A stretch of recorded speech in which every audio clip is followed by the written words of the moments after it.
What's going on, y'all? On Wednesday, July 28th, 2021, at around 2 o'clock, Six Flags Fiesta Texas announced their 30th anniversary plans.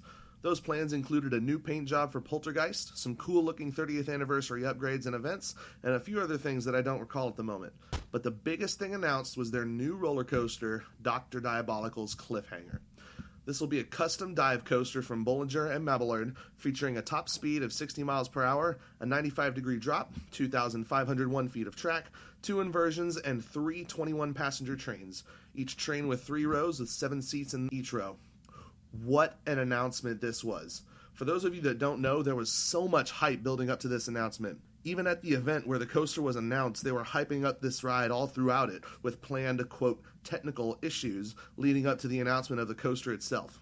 Fiesta Texas did a phenomenal job marketing this announcement. I know I was excited for it. Unfortunately, I couldn't be there in person, but I was able to see a live stream of it, and it was still an awesome event. I don't think anyone, except for a few geniuses who I saw on Facebook, myself definitely not being one, saw this coming. A lot of people were expecting a Zamperla double heart model or something similar of a smaller footprint, maybe a Premier Skyrocket too, which I actually would have been okay with because those are good rides. But it's Six Flags. Six Flags is pretty cheap, as most of us already know, at least in the past few years. But like I said, there were not a whole lot of people who saw this coming. Whenever someone put the idea out there, even I was like, that would be cool, and I'm holding out for it, but I was highly doubtful. B&M is generally too expensive for Six Flags. I am so glad I was wrong, though. Six Flags and B&M working together again? Who would have thought? Alright, now let me say one more thing before really getting into the analysis here. A lot of people maybe don't realize this, but a new custom B&M in Texas is a huge deal.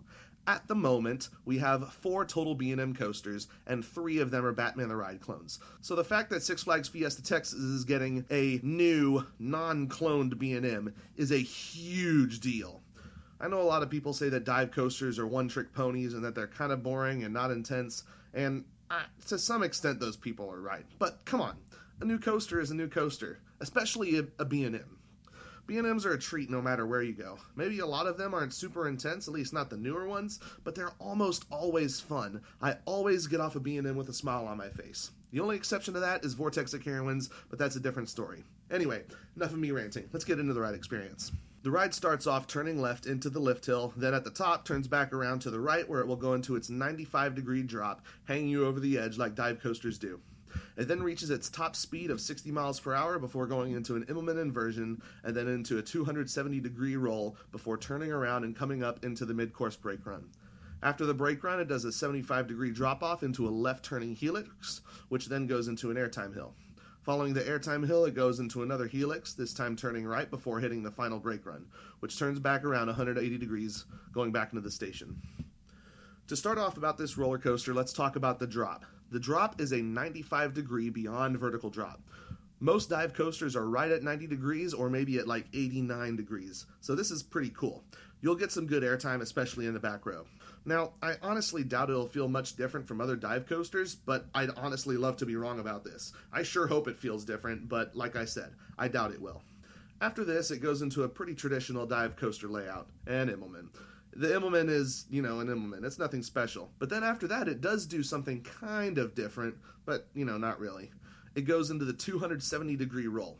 And if this is anything like the one on Valraven, then this is going to be a cool moment with some good hang time. It looks like it goes through it a little faster than Valraven does, so maybe not hang time, but it'll definitely be a cool floaty moment, assuming the point of view video is accurate.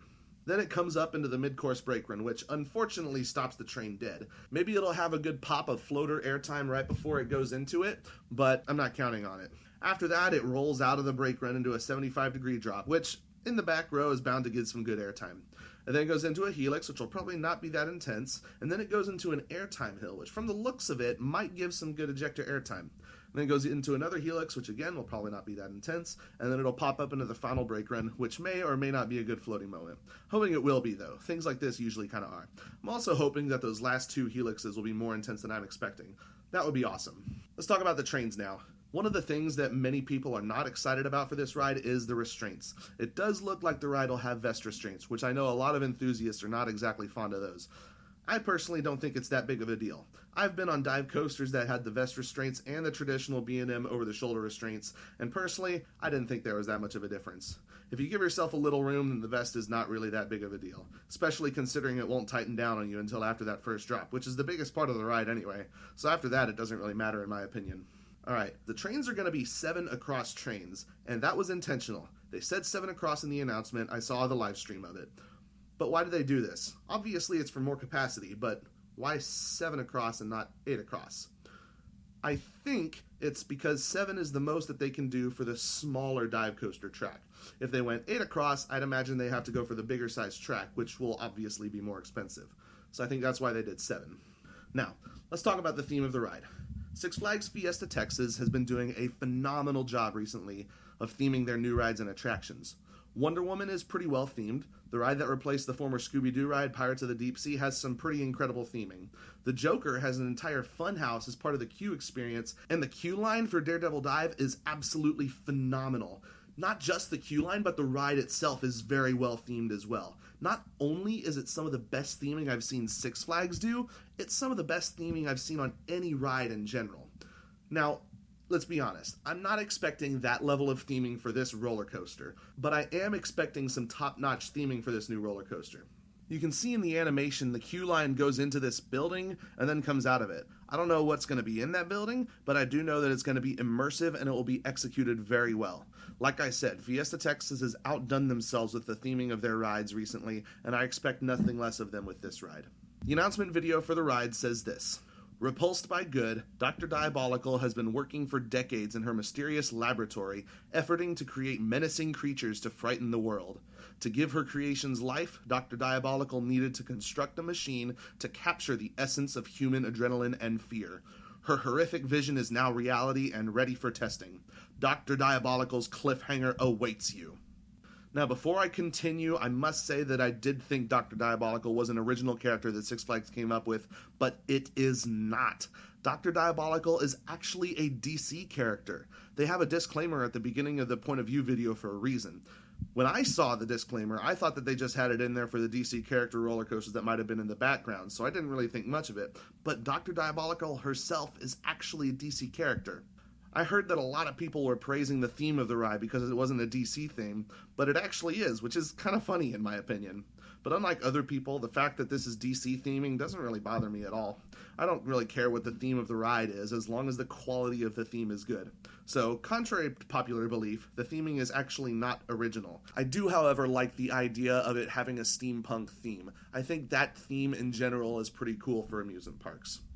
As for Six Flags' choice to build a dive coaster, I think I'll actually make that its own video, along with some other questions about the ride that I believe I have some answers to. I actually wrote out almost an entire script and everything for it with the intention of putting it into this video, but after doubling the length of this script, I think I'm just going to make that its own video. In conclusion, I believe that Six Flags Fiesta Texas made a good choice in building this dive coaster.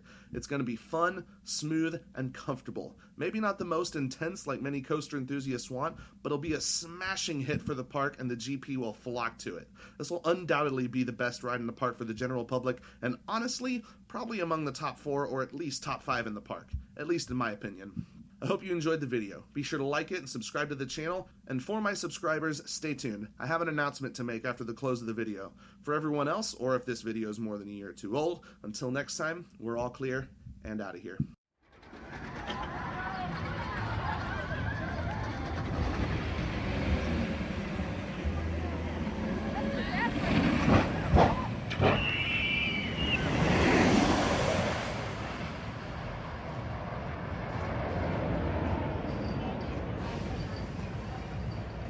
Alright, now for my subscribers. I'm going to take a moment to talk about the elephant in the room. Why haven't I been uploading? Well, to be quite honest, as much as I like the idea of making and producing videos, quite frankly, I just don't like the amount of work I have to put in order to constantly produce videos like this.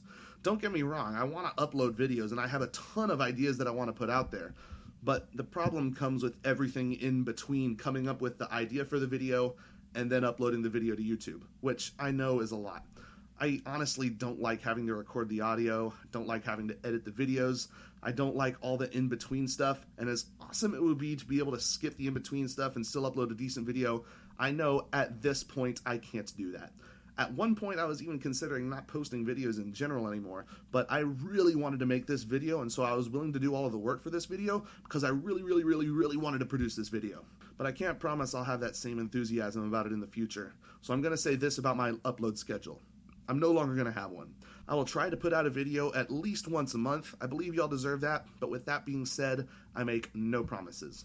I'm so thankful for the support I do have, and I hope to do better for y'all in the future. Thanks for humoring me. Till next time, guys, we're all clear and out of here.